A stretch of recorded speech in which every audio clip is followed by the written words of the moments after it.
Um, Thank you so much, Sergey and Olya, to be with us in this semi-informal conversation. And we also have Vlad with us. Thank you, Vlad, for joining this discussion. And of course, in the background, Karina is there to help in terms of interpretation.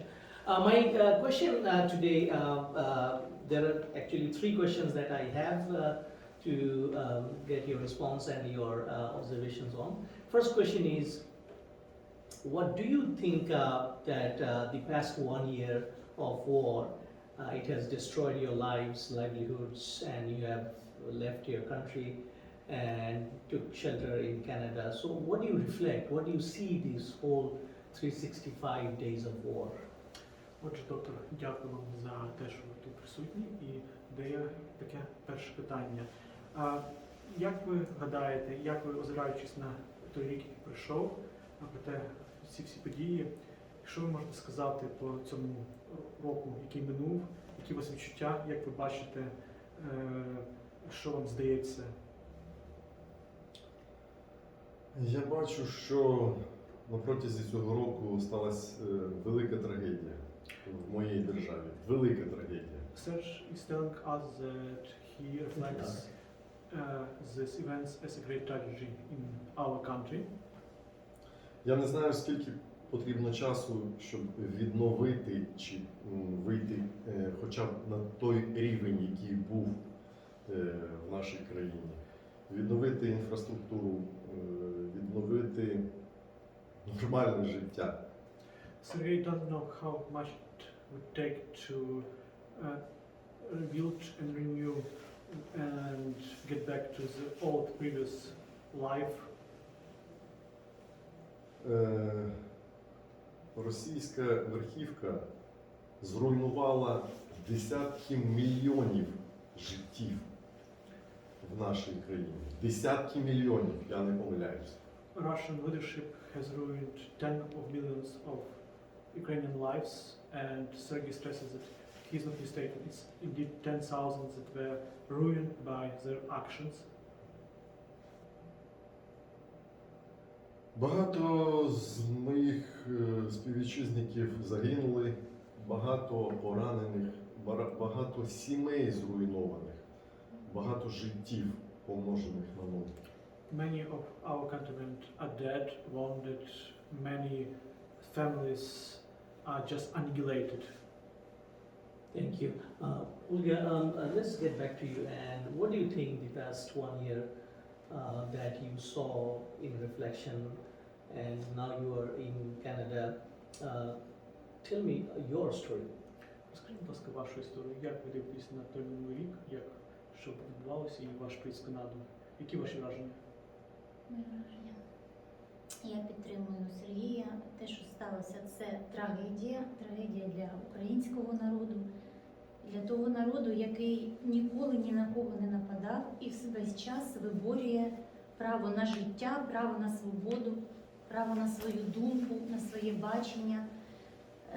Цей народ, який будує своє, і комусь, не комусь, а Росії це незручно, це не подобається.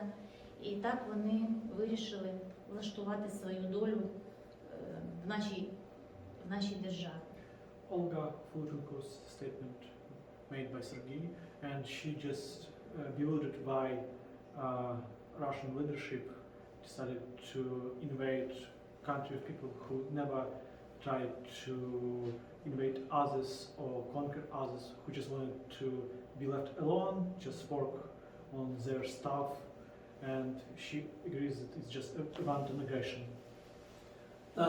My second question would be to you both, Olga and Sergey, today is, what do you see the war to be end? How the war you want to be over so that you can rebuild your life, you can go back? The end of war, the peace, how do you see these things? Because we all possibly want the same thing, that war should end, people should not die, and the war ends immediately. But how do you want, we want to know from your perspective. Отже, Ольга і Сергій, доктор, має друге питання. Як ви бачите закінчення війни? Тому що всі ми хочемо, щоб війна закінчилася. Але як саме цей мир настане? Які ваше бачення? Як ви це відчуваєте?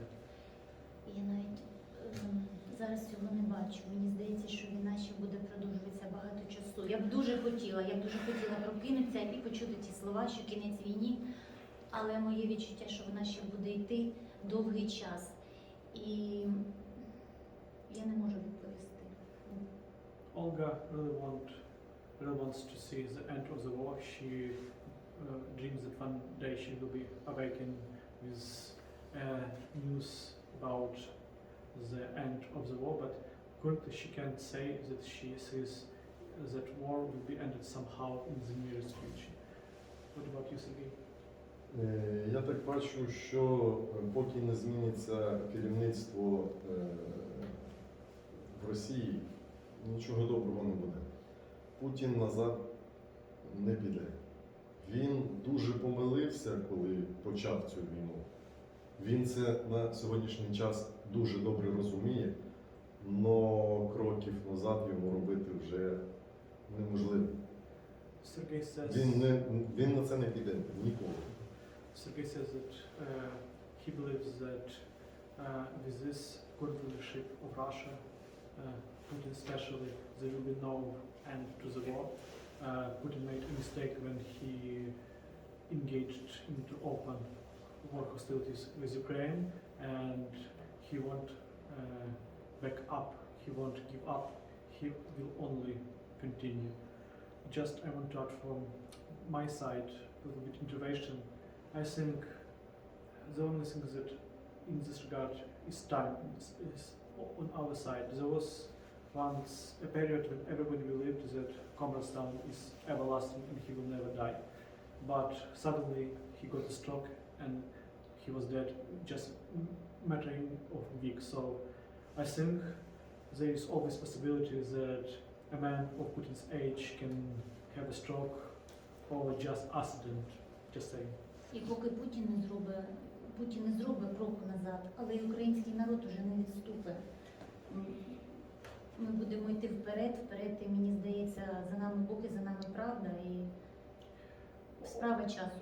Olga stresses that as Putin won't back up and step down, so is Ukrainian people who want step up, step down.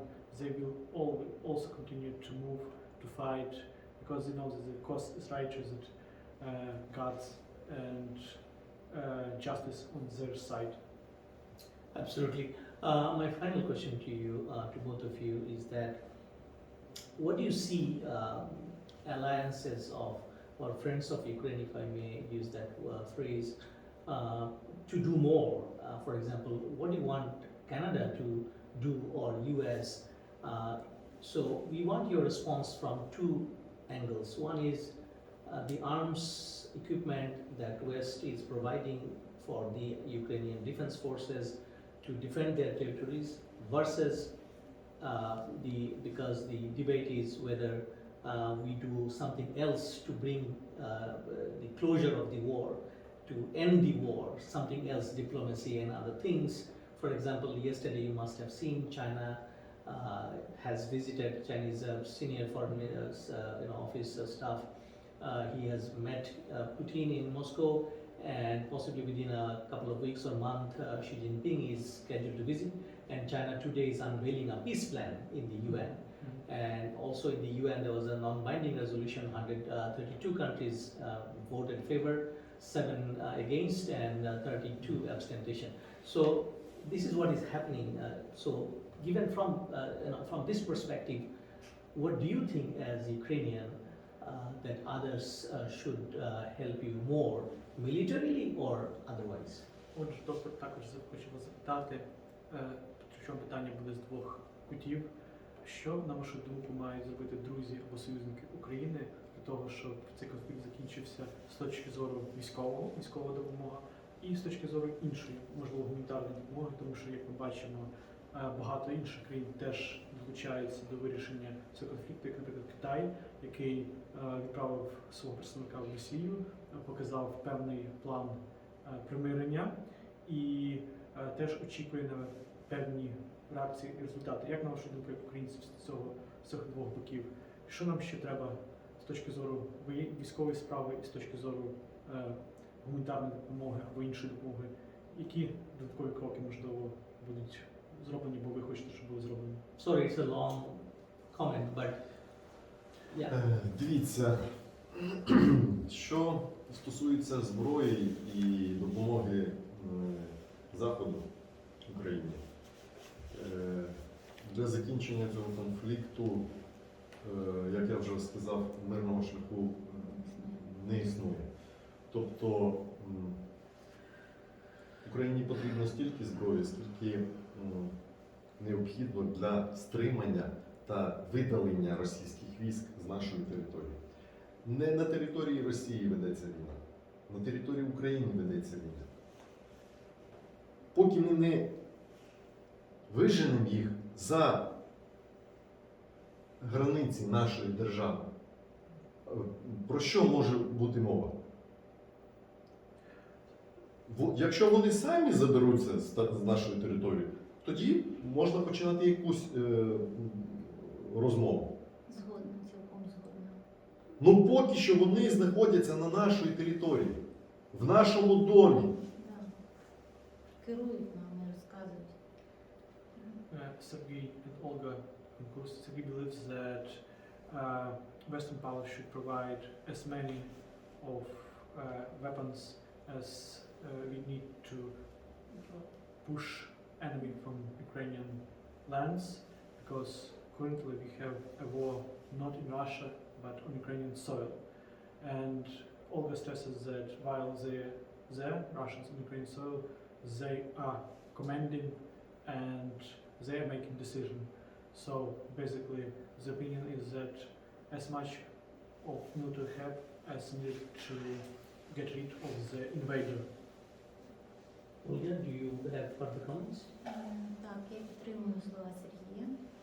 І я хочу сказати, що підтримка всього світу дуже велика, і ми дуже за це вдячні, ми це відчуваємо, тому що коли ми разом йдеться справа, наша справа ведеться, ми можемо втримати і вчинюємо опір.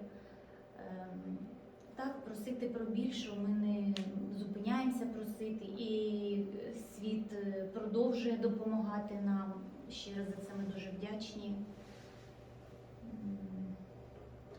Olga.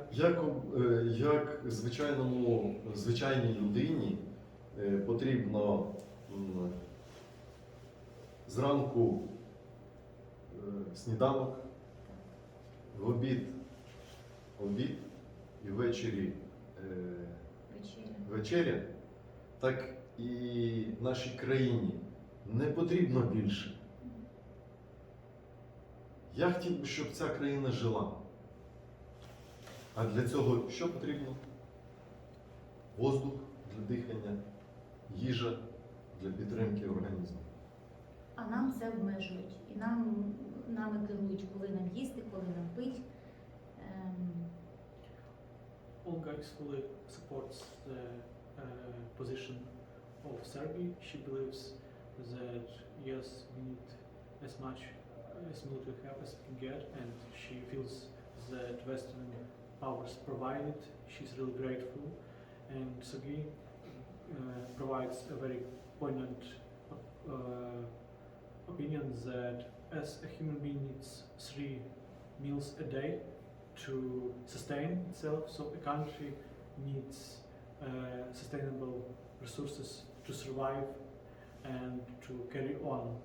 And as this example, Sergei says that basically those people, they try to, invaders, they try to intervene with this natural processes, and they try to, as Olga put it, they try to get everything in their way, how we breathe, how we do things. Thank you so much. So this is all we wanted to talk to you directly.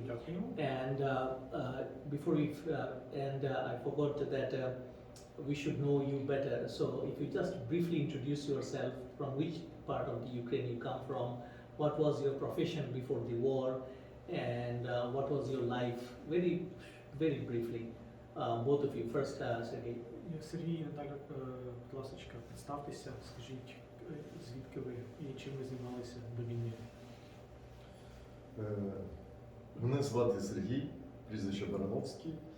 Я працював в Україні викладачем спеціального курсу навчання з питань перевезення небезпечних вантажів залізничним та морським транспортом. So here Логістика. we have Sergei Barnovsky. He worked as instructor of very special course related to railway transportation of hazardous materials. З якого регіону? З Одеси? He is from the Marius part of Ukraine, Odessa. Одеса. Мене звуть Ольга Тіранових. Я з 99-го року працювала в Україні бухгалтером все своє життя. Моє резюме – це бухгалтер на різних фірмах. So here we have Olga. She has been in accountant business from 1999. Her whole life she worked as accountant from з якої частини України? А Кривий Ріг. From the biggest Ukrainian city, Кривий Ріг. Oh. Місто народження нашого президента. And it's also a birthplace of our current President Zelensky. Oh, wow. And it roughly translates like a curved horn. Okay. So thank you so much, Дуже дякуємо. both Sergey and Olga, for talking to us. And most important part is that we continue to support Ukraine in their heroic struggle. And the reason I requested both Sergey and Olga to speak to us after today's workshop, because we wanted to know about the future of the war, how we all envisage the war would end. And you have heard from both of them in their own words how they see war is over in their places, and Ukraine is back to peace and pre-invasion time. So thank you so much once again for being here in Canada, for being here in Winnipeg, and we always support Ukraine, Slava Ukraine. Героям Героям слава. слава. Yeah. Героям слава, смерть ворогам. Yeah, it's so nice to hear our motto. I just want to say just one, like this closing sentiment. So there was a Ukrainian philosopher and thinker, Mykola Mikhnovsky, the one who was the first of intellectuals in Russian Empire who talked about Ukraine independence. And he once wrote that Ukraine will be independent and sovereign even if Russia trembles. I think it's a very succinct description of what is happening here. Now it's indeed Russia trembles. Their president tells them that the special military operation is a need for Russia to survive. And by God, I think they will tremble more. Thank you so much. Thank you.